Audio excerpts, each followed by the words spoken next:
안녕하세요. 오늘은 MBTI 시간입니다. ESFP를 이야기해 보려고 하는데요. 시청자분께서 ESFP 다뤄달라고 하셔가지고 제가 이제 준비를 해봤고요.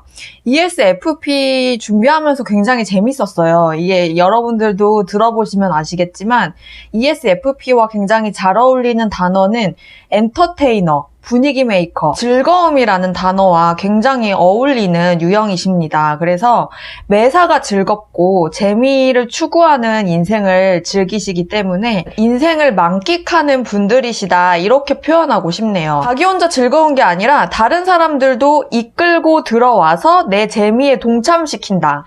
또 ESFP는 태평한 모습이 있는데요. ESFP 자녀를 두신 부모님의 입장에서는 아마 속이 터지실 수도 있을 정도로 본인만 태평하고 주변 사람들이 되게 급해요. 얘는 정작 안 하고 주변 사람들이 애가 타는 거죠. 그 정도로 굉장히 천하태평한 우스갯소리로 공동묘지를 유일하게 휘파람을 불면서 지나갈 수 있는 유형이지 않을까, 이렇게도 표현하고 싶네요. 그렇기 때문에 진지하지 못하다고 가끔씩 오해를 받으실 수가 있어요.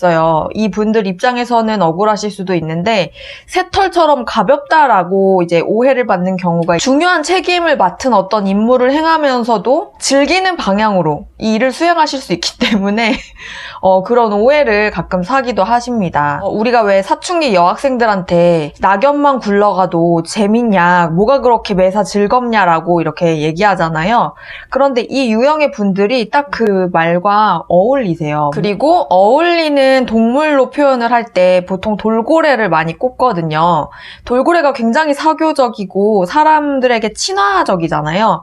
그래서 이 유형의 분들은 사람들 쉽게 친해지고 처음 본 사람들이 있는 환경에서도 잘 적응을 하고 가까워지는 모습을 보실 수가 있고, 오히려 이분들은 아는 사람이 많은 환경보다는 새로운 사람이 많은 환경에서 더 신이 나실 수가 있습니다. 우리가 정보를 인식하는 도구로 감각을 사용하시는 이 ESFP 분들은 감각을 사용하실 때에도 즐거움을 추구하는 방식으로 감각을 사용하시기 때문에 어떤 거를 실제로 경험해보고 내가 즐거움을 그 속에서 찾는 거를 좋아하십니다. 그래서 새로운 경험을 하는 것에 굉장히 관심이 많으시고요. 열정적인 행동파라고도 말할 수가 있는데, 일을 함에 있어서도 회사에서 힘든 과업이 주어져도 그 가운데에서 즐거움 요소를 찾아내세요. 그래서 어떻게 저 일을 저렇게 재밌게 할 수 있지? 이렇게 이제 의아하게 만들 수 있을 정도로 일을 하던 놀던 최고의 열정파로서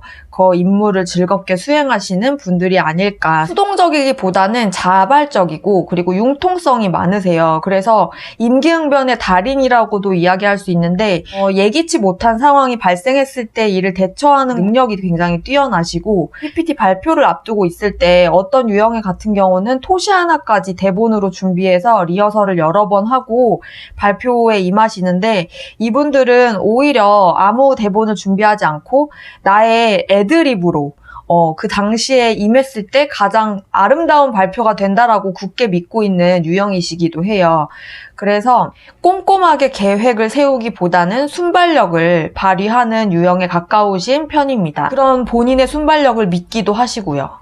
이렇게 같이 어떤 발표를 하는 상황이 왔을 때 팀에서 한 명씩 다 발표를 해야 될 때 누군가는 열심히 발표 준비를 하고 있으면 이분들은 굉장히 여유로우시죠. 그러면서 팔짱을 끼고 누가 요새 발표 준비를 하냐?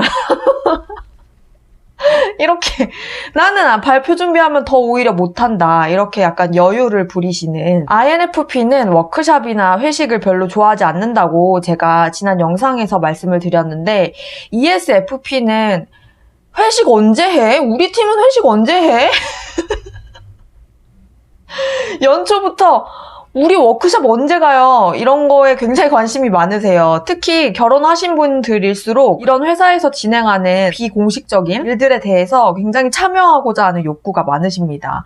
이게 1박 2일이면 더 좋고 2박 3일이면 더 좋아. 허가받을 수 있는 유일한 외박이 될 수 있잖아요. 가셔서도 굉장히 엔터테이너 역할을 하세요. 사회를 보시거나 아무도 시키지 않았는데 진행을 하시거나, 술자리에서도 친구들하고 놀 때도 주로 이분들이 진행을 맡아서 도맡아 하시는 그런 모습을 쉽게 보실 수가 있습니다. 그리고 결정적인 순간에 절제를 못하고 그리고 결정적인 판단을 좀 못하는 경향이 있어서 결정장애가 있다라고 보여지는 부분은 본인들이 아마 인식을 하고 계실 거예요. 그리고 꾀가 굉장히 많아서 이제 머리가 잘 돌아간다고 하죠. 잔꾀가 많아서 어떤 내가 이렇게 즐거운 일을 앞두고 있다 그러면은 좀 덜 즐거운 일을 빨리 끝내고 싶잖아요. 그런 거에 이제 머리가 좀 잘 돌아가서 빨리빨리 끝내고 이제 내가 정말 즐거운 일에 임할 수 있는 그런 잔꾀를 부리는 부분도 있을 수 있다. 가만히 있는 거를 좀 잘 못하세요. 특히 정말 싫어하는 단어들이 있는데 독서하기라던가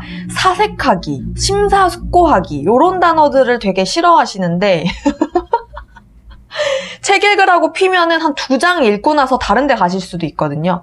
이제 왜 안 읽어? 그러면 안 읽는 게 아니라 이제 쉬는 거죠. 이제 충분히 읽었으니까 독서를 잠시 쉬는 거고, 그러니까 책을 통해서 이론을 통해서 배우기보다는 실제로 경험을 해보면서 익히는 것에 더 능하신 유형이라고 보실 수 있고, 독서 시키지 마세요. 그냥 차라리 더 많은 경험을 시키는 것이 이분들에게는 습득을 더 많이 할 수 있도록 도와주는 일이 될 테고, 또 논쟁보다는 실제 적용할 수 있는 일을 좋아하지 논쟁의 상황은 별로 좋아하지 않는 모습이 있습니다. 아까 독서 2장 하고 다른 곳으로 이동하신다 그랬잖아요. 참을성이 굉장히 낮아 보일 수가 있어요. 성격도 급하고 즉각적인 반응이 있는 일을 좋아하시기 때문에 독서 같은 거는 내가 읽는다고 해서 책이랑 대화할 수 있는 것도 아니잖아요. 즉각 반응이 독서를 통해 나오지 않기 때문에 그런 일보다는, 그리고 장기적인 미래 계획을 세운다던가 그런 이제 지금 당장에 보이지 않는 것에 대해서 참을성이 굉장히 낮으실 수가 있고, 따라서 이분들이 적금 만기를 기다리는 게 굉장히 남들에 비해서 쉬운 일이 아닐 수 있다. 이렇게 말씀드리고 싶네요. 내가 넣으면 바로 나오는 자판기 같은 거는 좋아하지만 적금 같은 거는 조금 참을성이 기다려줄지 의문이에요. 본인들도 아마 알 수 없으실 테고요. 과도하게 진지한 상황이 찾아오거나 심사숙고를 해야 되는 상황이 찾아왔을 때 스트레스 상황으로 발생을 해서 이 상황을 회피하게 되는데요. 회피하는 방법으로는 낙천적임과 긍정적임을 가져옵니다. 그래서 잘 될 거야 라고 생각하거나 대책이 아직 없는데도 상황이 되면은 해결책이 생길 것이다 라고 굳게 믿고 어떤 예비나 대책을 가지지 않고도 쉽게 이런 상황을 회피하는 모습이 있을 수 있고요. 그리고 이분들은 굉장히 현재에 만족하세요. 지금 현재 일어나는 나의 모든 일과 그 속에서 인생에서 소소한 재미와 즐거움을 찾아가는 분들이시기 때문에 현재에 굉장히 만족을 하는데, 만약에 부모님이 엄격한 ISTJ나 ESTJ의 부모님들의 밑에서 크는 ESFP 유형의 경우는 부모님들이 이제 강요를 하시게 되죠. 만족하지 말고 안주하지 말고 발전해라, 성장해라 이런 단어를 이제 제시하면서 그들에게 변화를 이렇게 강요하실 수가 있는데, 이 분들 자체는 지금 현재 굉장히 만족하고, 예를 들어 점수로 비교했을 때 이번에 나 평균 80점이야. 만족하거든요. 왜 90점이 돼야 되는지 정말 모르겠고, 이 정도면은 나 너무 잘했고 내가 한 거에 비해서. 그러는데 이제 본인만 태평하고 주변 사람들이 닥달하는 경우가 많이 포착이 된다. 그래서 이분들은 발전, 성장, 혁신, 개혁 이런 단어들에 약간의 거부감이 있으실 수가 있다. 규율적인 면에서 조종이나 통제를 받는 상황을 별로 좋아하지 않으세요. 그래서 자유로운 분위기를 굉장히 좋아하시기 때문에 ESFP를 동료나 후임으로 맡고 계시는 분들은 이런 점들을 좀 참고해서 그분들에게는 자유로움 속에서 커다란 가이드라인만 제시해주는 거를 추천을 드리겠습니다. 이분들이 뭔가 개선해야 될 부분이 있다면은 시간 관리하는 부분과 어떤 일을 시작하기 전에 계획을 세우는 부분을 조언을 드리라고 하는데, 저는 이런 조언을 그렇게 모르겠어요. 저는 각각의 성격의 장단점이 있는데 그 단점을 굳이 그렇게 꼭 고쳐서 완벽한 사람이 되어야 하는가에 대해서 좀 의구심이 있기 때문에 이 마지막 줄에 대한 부분은 그냥 첨부만 해드리고요. 여기까지가 ESFP에 대한 이야기 드려보았습니다. 그럼 다음에 또 다른 MBTI 내용으로 찾아뵙도록 할게요. 그럼 안녕!